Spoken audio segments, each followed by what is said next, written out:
and welcome to episode 103 of Real Life Ghost Stories. How you do? To kick things off this week, we need to say a massive thank you to our newest Patreon subscribers. We would like to thank Emma VM, Miranda W, Rogelio Rodriguez, Thomas Rogers, Addy, Tabitha Clark, Julie Grancelli, Monica Rizzo, Victor Verde Jr., Bridget Curtin, the man in the wide-brimmed hat, Andrea Gray, Lois Kelly, Beth Smith, Matt Osborne, Jessica Hoel, Corby Lynn, Lindsay Luby, Sean Duffy, Alison Rogan, Anita, Ryan, Robert M, Mindy Bird, Areli Tolentino. Vix Collins. Thank you so much. And man in the wide-brimmed hat, you're not welcome in these parts. Okay? You're not welcome. I know you want to give us $5 a month, but no. You can keep your money. No, we appreciate And it, really. also to Andrea Gray, I'm sorry, your name might have gotten lost there when I was giggling at man in the wide-brimmed hat. So Andrea Gray is in there too. And we've got a birthday this week. We would like to say a massive happy birthday to Alex from Ix De Martino. Alex is a massive fan of the podcast and also a massive fan of Dan's streams on Twitch. Hey, So massive happy birthday, Alex. We hope you have an amazing day. happy birthday to you.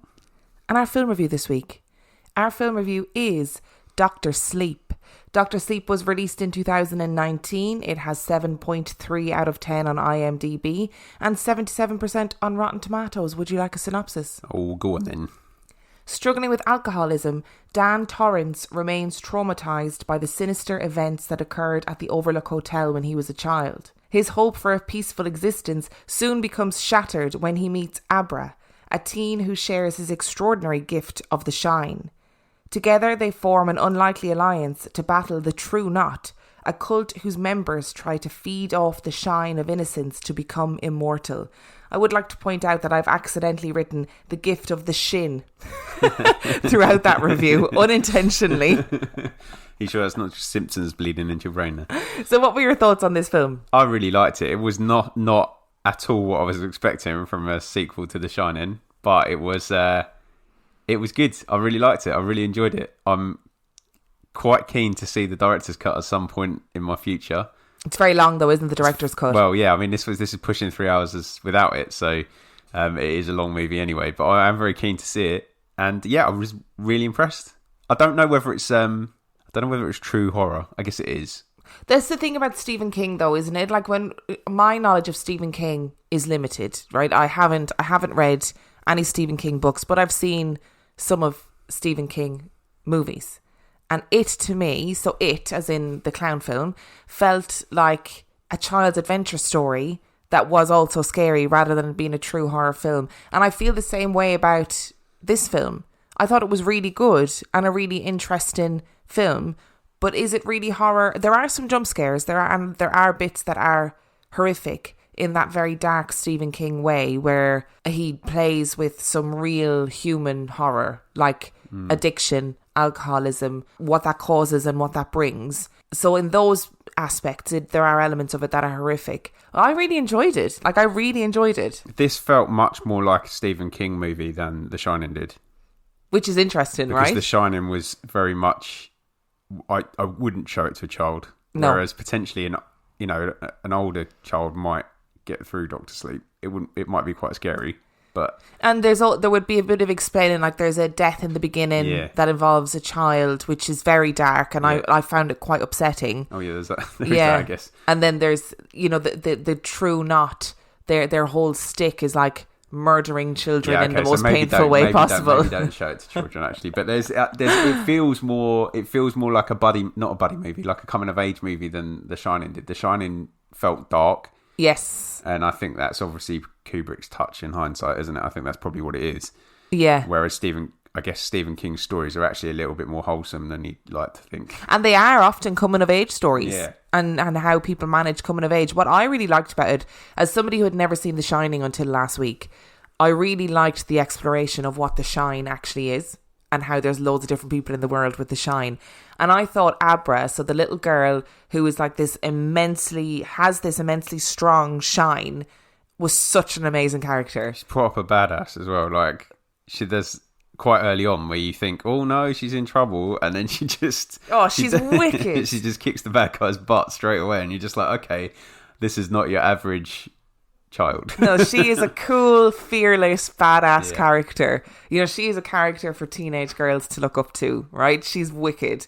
And I also quite liked that the bad guy in the film was a strong woman. Yep. I mean, strong woman with all the wrong intentions. Yeah, I mean, the wrong kind of strong, maybe. Total evil wench. Loved a top hat. By the time I got to the end, the whole top hat thing very much annoyed me. I was like, okay, Stevie Nicks wannabe, you need to make some different fashion choices here. Okay, I know the hat is your thing, but I think if you make a point of wearing a hat where your name becomes Rose the Hat, you're trying way too hard. That's just my opinion. Don't come for me in my dreams, okay? But the whole little band of cars, or whatever they were called, the travelling... The True Knot. What? That was what the cult was called. Oh, right, okay, the True Knot. The True Knot, oh yeah. So they were just... they were a cool little concept as well. I liked them. And I liked how they decided to either recruit or eat, depending on what the power was. I read somewhere, I don't know if it was a comment that somebody left or if it was in some review, that the bad guys, the True Knot, were very reminiscent of like the vampires in Lost Boys, where they were like glam rock, hippie-ish people, which I was very into. Loved it. Lost Boys are way cooler. I mean, they really are, aren't they? Definitely. So I thought Ewan McGregor was great as well and played Dan Torrance in a very understated way. As an adult, Dan Torrance could have been a total wild character, but he actually really didn't. He just was somebody who wanted to have a peaceful existence and sort his life out, and that was it.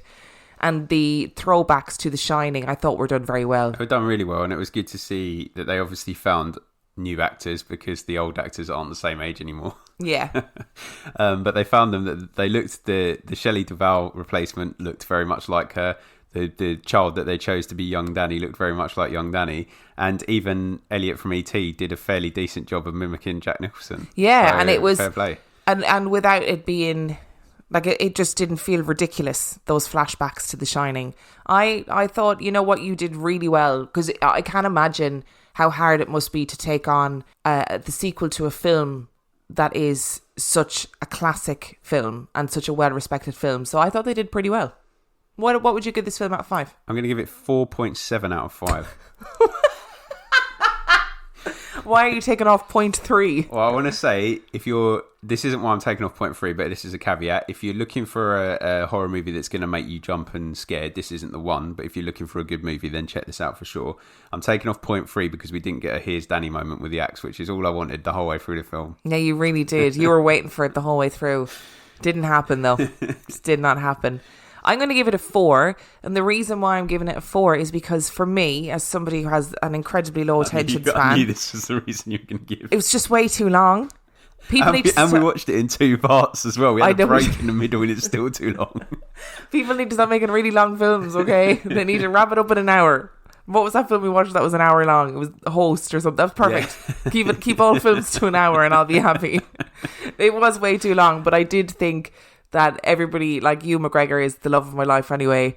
I thought everybody was well cast and the characters were really good and I thoroughly enjoyed it. I thought it was a good film, but just very long for me. And like you said, it's not a true horror. So if you're looking for something that's, you know, going to stay with you or you're going to have nightmares about or whatever, I feel like this isn't it. I feel like I've been misquoted even though that's what I said. It is a horror film. It's just not one that's going to scare you.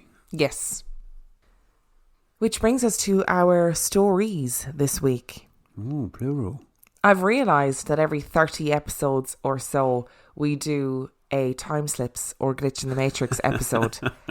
So it's time. to return back to the Time Slips. Oh, nice. I mean, that was a real dad joke, but I'm here for it. We do Time Slip episodes every so often on Patreon, and people have asked who can't subscribe to the Patreon if we could do another Time Slip episode on the main feed. So here we are. We got some time slips going. All of these time slips have come from Reddit. I will leave all the links to all of the stories in the show notes for this episode. Are you ready for story number 1? Never ready for any stories ever. Story number 1 comes from user Odorous Rex. The usernames on Reddit always take away from the seriousness of the story. They really do. I recently discovered this subreddit via subreddit of the day and was enthralled by all of these stories. It reminded me of something that happened to me a long time ago, something that always stays slightly at the back of my mind. I never thought of it as a glitch in the Matrix, but it just fits so well. The memories of it are still vivid to this day, even though I had also written it all down in my journal a couple of weeks after I got home. I've used that as a refresher for writing this up. I was 16 and a typical teenage boy. It was the summer of 1993. My parents had sent me to Outward Bound, a month in the outdoors with other troubled teenagers, pushing our limits, making us learn trust, etc. In reality, it was hiking 10 miles a day with 40 to 60 pounds on your back in the middle of nowhere with other misfits just trying to get through it and get back to our lives. We were in the Three Sisters Wilderness of the Oregon backcountry. Beautiful land. We were about 2 weeks into our month-long trip. I became close with a girl named Eva in my group, of about 10 girls and boys and 3 guides, 1 guy and 2 women, who was from Sweden. I'd been to Sweden a couple of years earlier, and we were able to talk about places I visited that she knew. I'll never forget her, and I was completely crushed on her. She was a beautiful blonde with green eyes. She was tanned. The night before the incident, she and I kissed, and we made out a little, out off by where we camped. We got caught by one of the guides and told that relationships, and especially sex, were not allowed. Something they drilled into us from day one. No drugs, no alcohol, no sex. We were just kissing somewhat innocently.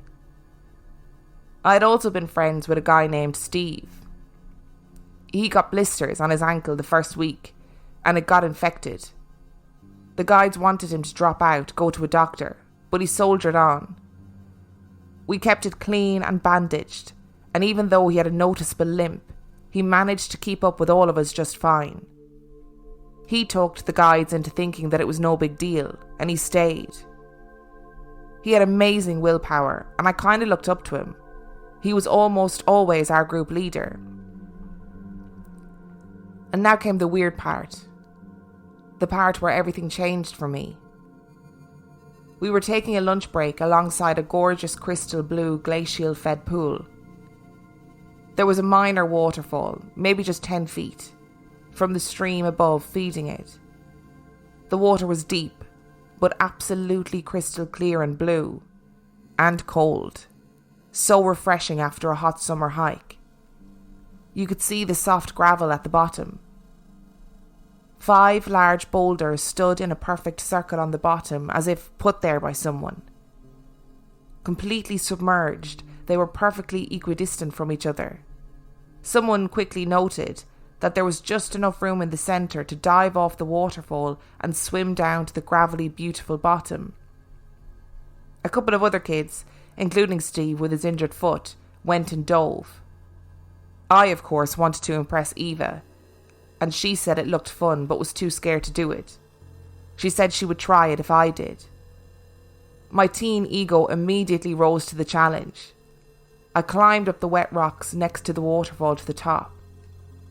I remember looking down at the beautiful crystal blue water, the light filtering through the forest leaves, Eva looking and smiling up at me. It was just a perfect, beautiful day. I jumped. The next thing I know, I'm on the side of the pool, coughing up water with 2 extremely concerned guides nursing over me and a massive headache. They're telling me I hit my head on one of the boulders. I'm lucky I'm not dead. Steve is nowhere around. Eva doesn't look a bit concerned. She's off gossiping with one of the other girls. A couple of the other kids are with me, and the male guides help me up. The waterfall is there, but the pool is now murky green. or brown. You can barely see the boulders on the bottom. I think I just must have stirred up some dirt or something. I wasn't really thinking clearly. I seemed okay. The back of my head hurt, although my forehead was the part that had a minor cut on it. The third guide comes up at this point and makes me do some tests. What year is it? Who's the president? What's my name? Etc. It's 1993. Clinton is the new president. All is right with the world. We take an extra long lunch just to make sure that I'm okay. The guides decide I probably just have a minor concussion. They should keep me up all night just to be safe. They decide we're going to hike to a closer alternate camp, since I might be concussed. If things get worse, they can call in the Rangers. I didn't notice until later, but Steve wasn't with us. Eva seemed decidedly standoffish, and I didn't get much of a chance to talk to her.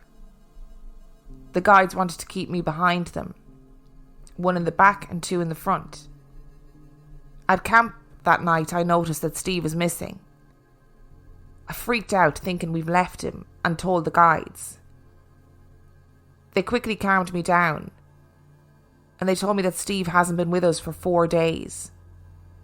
When his foot got infected, they called the Rangers, and the Rangers took him to town. He could barely walk, and he's now out of the program and has been sent home. That made no sense to me. I could have sworn he was with us. I remember all 4 days of him hiking with us and his foot getting progressively better every day. I didn't say anything else because I didn't want them thinking I was crazy. I figured because of my head I'd misremembered.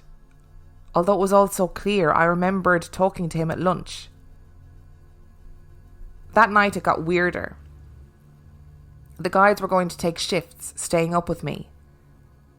I asked Eva if she would stay up with me for a little bit. She looked at me like I was crazy. And her accent was different. She just laughed at me.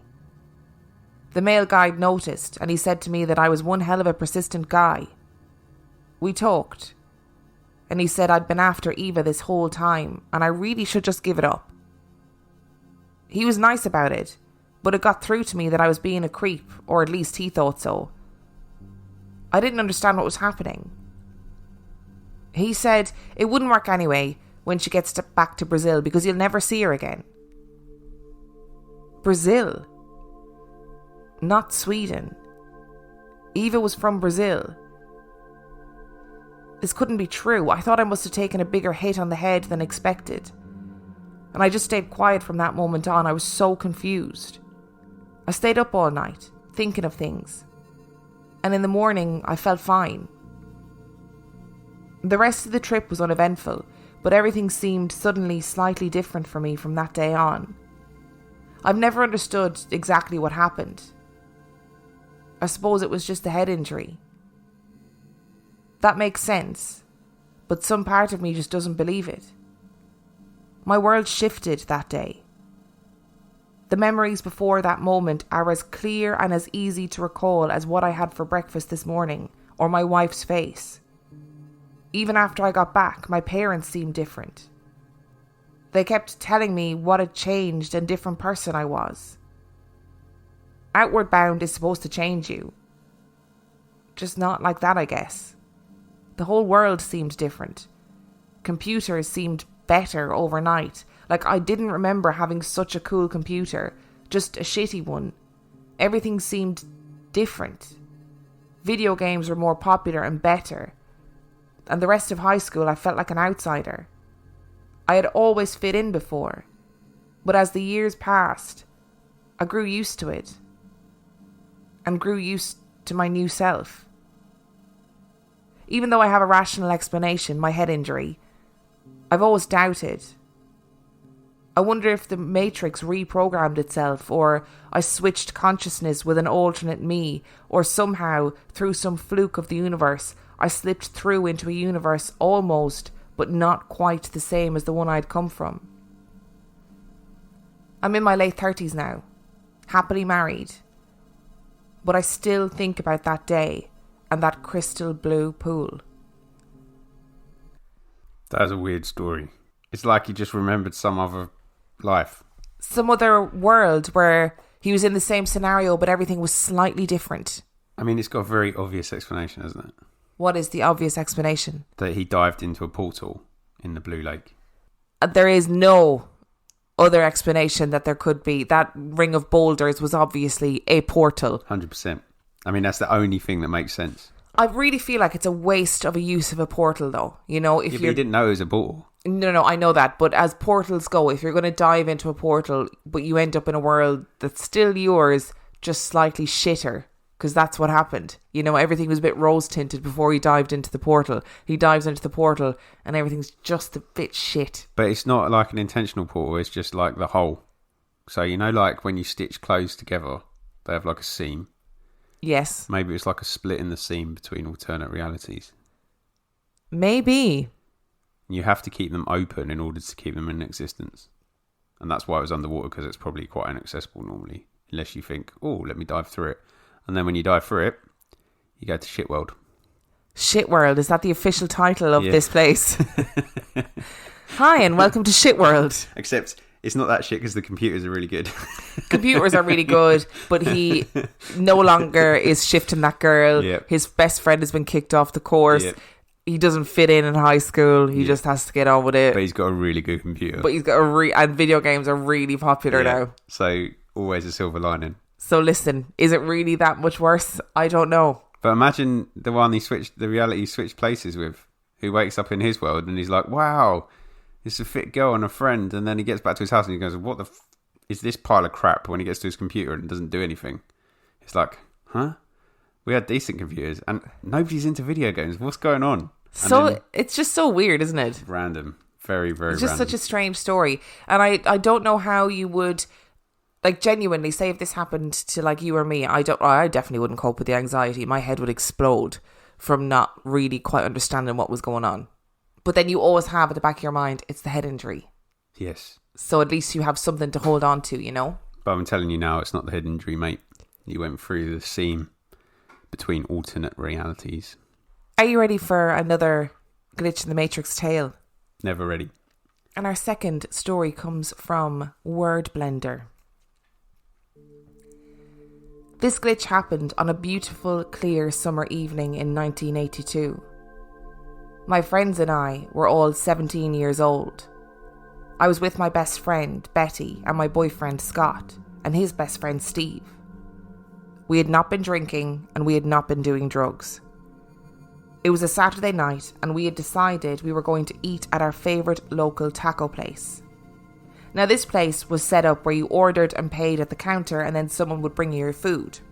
So we'd ordered, and after a few minutes, the waitress brought us our meals. We were talking, laughing, and just having a nice time. The eating area was about the size of a standard McDonald's eating area. There were booths along the walls, and the tables were in the middle.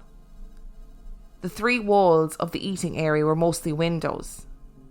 We were sitting in a booth near the door. Scott and I were facing the counter, while Betty and Steve were sitting across from us. Since it was a Saturday night, the place was fairly busy, and there were only a few empty tables. The glitch happened when we were almost done eating. With no warning, the lights turned off, and the room was plunged into darkness. Now, as you know, when something like that happens, you get a few gasps. Someone might let out a small shriek, and people will start asking questions. None of that happened. Betty, Steve, Scott and I all looked at each other in confusion. We looked around the restaurant, and everyone acted completely normal. Families were chatting and eating. People were at the counter ordering. The waitresses were bringing out food. One guy got up and wandered into the pitch black bathroom. The cooks were busy cooking in the dark kitchen. A couple came in from outside and placed an order at the counter. After looking around and realising no one else was reacting, we huddled together and asked each other what was going on. Moonlight was streaming onto our table. Car headlights flashed around the room as cars passed by on the busy road outside. Red lights flashed around the room as police cars sped by. We all watched as a waitress brought food to another table, We briefly discussed getting up to ask her what was going on, but none of us did. We watched as the cashier rang up the new order and the couple seated themselves at a vacant table. We saw a small boy playing with his toy car while his parents ate and talked. But all of this was happening in a room that was lit only by the moonlight. Unnerved, we decided we'd go up to the counter and ask what was happening. And right then the lights blazed back on. We blinked and squinted in the sudden brightness, and everyone else continued uninterrupted. We waited for a few minutes to see if anything else was going to happen, but nothing did. We finally decided to leave. The rest of the night was completely normal, and we never experienced anything like that again. That's a really bizarre one. And before you give your scientific opinion, I found another story that was really similar but really, really short, and it was somebody who was in Florida in the middle of the day with their friend, like say walking somewhere, and everything went black for a second, and they thought, what's just happened to my eyes? Like, did I momentarily go blind? And they walked on another few steps, and this person was thinking about it, and then their friend turned to them and said, did everything just go black for a second? And that was outside in the middle of the day, and they both experienced it. So there was a similarity there that I thought was important to highlight. This is another glitch in the Matrix story rather than the time slip, though, isn't it? Both of them. Yes. So it's odd because it makes you question whether, like, we are actually in some kind of simulation, doesn't it? Which is very alarming. Well, we wouldn't know, would we? And as long as you don't care, what skin does it? No, that's not the right phrase. What skin does it? Yeah. What? No, I don't know what the phrase There's no skin off your nose. Yeah. Is that the one you're thinking of? Something like that. I don't know. No skin off your back or whatever, is it? If you don't think about it, like, it's generated to make us not think about it. It's just when it glitches that you like. But then how does it glitch at the same time for four people who all experience the same thing? Because they're linked, That's aren't the they? question. They're not four random people that experience it. They're four people that know each other. Yeah, I guess. And they're interacting with each other. So it would be like, I guess it's like computer code, isn't it? If codes are linked and one glitches, they all glitch. It's a very odd thing to think about, isn't it? Like, I find these more compelling than a lot of ghost stories that we cover, like famous ghost stories, because with ghost stories, you always can say, oh, it's, mental illness, which a lot of people hate when I say that, but, that's the world we live in. Or you can say, the energy in that house caused, whatever. But these are such strange little stories, and they seem to be so insignificant as well. Like, it's not like they're saying we were suddenly plunged into an alternate universe where everybody was green. And, it's... I'd say the first one was pretty significant because it changed his entire life. But it changed in the tiniest ways. Yeah. So small things changed about his life. It's not like he got home and his parents were completely different people, or... It's a little thing that seems to be so tiny, but it's so earth-shattering when it happens. But I guess it would make sense if we were in one big simulation machine. It would be running loads of different simulations side by side, wouldn't it? So it would just be a glitching from one simulation to another, right? Yes. Which is bizarre to think about. So it would be slight changes because that's what simulation is, isn't it? It looks at all the variables and changes one of the variables and sees how it runs with that variable. So the changes would be tiny if that was something that was actually happening, because it would only be one variable different from the one you left. It gives me the heebie-jeebies. Why does it though? Because it really doesn't matter. Like, it has no significant, unless it glitches like massively, it has no significant impact on you. It's like the whole Mandela theory, isn't it? Like the Mandela effect, rather. That could be a series of glitches. It's not. Like, we've got explanations for it to a point, but it's only one tiny thing, isn't it? If you spend all your time looking at it, yeah, it's going to freak you out. But if you just consider it as like one thing that changes, like, we make choices every day, don't we? So we impact we impact our life every day through the choices we make. We don't spend, like, obviously we spend a bit of time dwelling on some decisions, but we don't, like, me having caffeinated or decaffeinated tea is a choice that would change the way my life goes for the rest of the day, but only on a slight scale. So it's just how long you spend fixating on it, right? Well, now I'm going to spend forever fixating on it. Thank you, Mr. Science over there. It's not really science. It's don't call it science, because that gives me way too much credit. Would you like another story? Yeah, go for it. So this comes from I Glitched. I haven't told this to anybody for some reason, but found this subreddit and I figured sharing our experience anonymously can't hurt. Right around Christmas, me and my significant other were both home and just doing our own thing when I went to the kitchen to grab something to drink. It was already dark outside, so I flipped the switch to turn the lights on, but accidentally hit it again as I was lowering my hand, which turned the lights off. So naturally, I tried turning the light back on, but it didn't go back on. So I figured the bulb fried, and I thought nothing of it, and hollered to my SO that when she comes back from meeting a friend, she could drop by a store and get a new light bulb. She couldn't hear me properly since there's a hallway between the kitchen and the living room. So she came to me, and after I told her to get a new bulb, she asked which light bulb I'm talking about. I was pretty confused about why she would ask me that since we only have one light source in the kitchen if you exclude the fridge. So I told her I'm talking about the lamp, of course.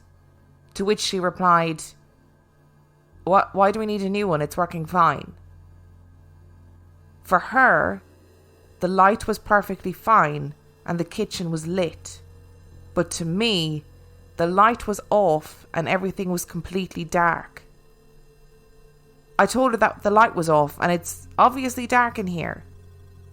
Which was the point that she started looking at me strangely as if I'd gone a bit insane. She then flipped the switch on and off repeatedly. But for me, nothing changed. She told me it was working fine and asked me how I couldn't possibly see it turning on and off. At that point, I was confident that she was just trying to mess with my head, and I told her to stop playing jokes and just get a new bulb. But she kept arguing back that the lamp was working fine. I was still sure she was trying to mess with me, just to a greater extent than I had thought. So I said, "Right, I'll take out my phone and take 2 pictures, one when the light is off and one when it's on, for you. If I get one picture where the light is on when you say it's on, I'll agree to anything you want from me for the entire week." But by then she was starting to look a bit more freaked out, but agreed to it anyway. So I took the first photo with the light off when she flipped the switch. I took another and immediately noticed the thumbnail in the iPhone's camera app that shows the latest photo, and it was bright. I opened the photo and the light was on, even though I was still seeing darkness at that very moment. We tried it again a couple of times and each time it produced the same result. For her, everything was the way it was supposed to be. And for me, the light was constantly off. She was now completely freaked out and insisted I call an ambulance or a psychiatric helpline and kept asking me how I felt if anything else seemed off. But I felt completely normal other than being completely stunned by what had just happened. Of course I questioned my own sanity, but I dismissed it once I realised that this was just one thing that was wrong, but everything else was completely normal and I felt completely normal. I've no idea what to think of this. We were both right there talking to each other, but one detail was different for the two of us. If there were actually 2 worlds somehow intertwining, I'd at least expect her to have been in the same position to see the light off at all times, or my phone to take pictures where the light was off, but that's not how it was. So after thinking about this for a few weeks, the most logical conclusion I've come to was that it was just me, who was in a different universe or world or anything rather than anything surrounding me or in my hands. By now my SO has calmed down and chalked it up to something unexplainable or some sort of burst of insanity in my head, and still insists that if anything similar should ever happen to me, I seek psychological help right away. Also, the lamp worked fine after I went to test it again in about half an hour after this happened. I'd suggest medical testing in this instance. This is very unlike you. Why would you suggest medical testing? What's your thought behind it? It feels like a little bit of a stroke-like symptom to me. It doesn't seem very. I don't know, but I've got an alternative theory to that. Yeah, and it sounds almost as if he glitched, because if we're in a simulation, then we would be artificial as well, right? And so it's almost like he did something that didn't compute with his own system by rolling the light switch. So yeah, and he that- wasn't meant to do that. and that glitched him rather than the system. I do agree with you. I would be, if this happened to me or you, Yeah. I would be insisting on medical tests, like absolutely insisting. And there was that story we did on Patreon a couple of months ago where the guy and the girl both experienced something really like glitchy in the matrix at the same time and did end up going to A&E because they thought they had like carbon monoxide poisoning or something, and they both came back with absolutely nothing medically wrong with them. Which I think is like scary, but actually probably the right thing to do, because if it turns out you have got a medical condition. Oh yeah, I would like. Well, you know me. Yeah. If this happened to either of us, I'd be like straight to A&E. Can I freak you out a little bit more? Oh god, yeah, no, oh no, you've got that look on your face like you're going to say something that's going to make me want to melt into the ground. So you know how we don't understand our brain fully? Yes. Maybe that's because we're not supposed to understand our brain fully, because then we'd realise that we're in a simulation. Do you want to hear another story? Go I for it. actually can't. This is making me break out in a cold sweat. Ugh. So maybe it's like the simulation machine locks that part of our head so that we can never understand it, because if we did understand it, then we'd become sentient and we'd realise that we were in the Matrix. And then obviously that would cause big glitches. Our next story comes from White Zombie Cat. Good name again, nice serious. Yeah, Just nice. setting the tone. One time, my wife and I were coming back from a dinner night out. When I opened the door of the house, she was sitting at her computer working, as I usually find her when I get home. Nothing unusual. Except that she had been for dinner with me, and she was entering the house with me. I shrugged it off, thinking I was seeing things, and carried on. We went to bed, and I told her that I had seen her sitting at the computer. And she went dead serious and told me that when I opened the door, she also saw herself sitting at the computer working. It was the creepiest thing I've ever experienced. The fact that our neighbour's 2-year-old daughter used to point to the TV when it was off and tell us that the person on the screen was making scary faces and that she wanted it to go away didn't help us getting much sleep that night either. No, I'm not surprised. There's some poltergeist stuff going on there, isn't it? It's the... I can deal with him seeing her. Right, you would totally be like, oh, I'm so used to seeing you sitting it's there just that like I... Yeah. engraved in it. And even if it's not, like, it's unnerving at best. But seeing yourself freaks me out. It's like that story your friend told you about seeing the older... Oh, the older version of themselves. Oh, no, can't deal with that. If anybody needs it, I've told this story before, but just a quick recap. My friend was on the train and he said he sat down. He has no interest in anything paranormal or anything like that. He sat down and he looked up, and the man in front of him, he said it was literally him, but older.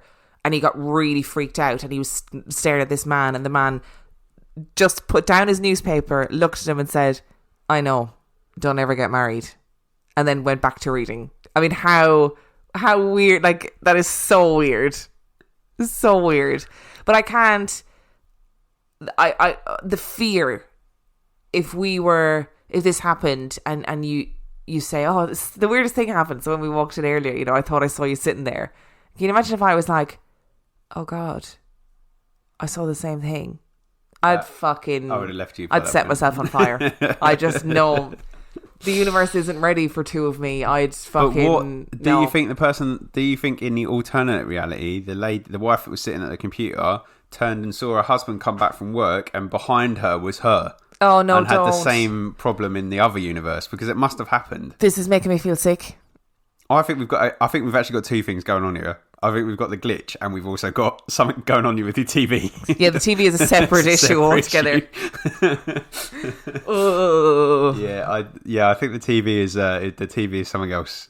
So White Zombie Cat, you got two problems. Yeah, I don't know which is a bigger problem, to be honest. Yeah, I really don't know which is a bigger problem. Don't have that child back in your house would be the first thing I'd say, because that just limits your exposure because to it, if there right? is something in the TV pulling scary faces, if you can't see it, don't worry about it doesn't matter, does it? Don't worry about it. So don't bring the gateway in.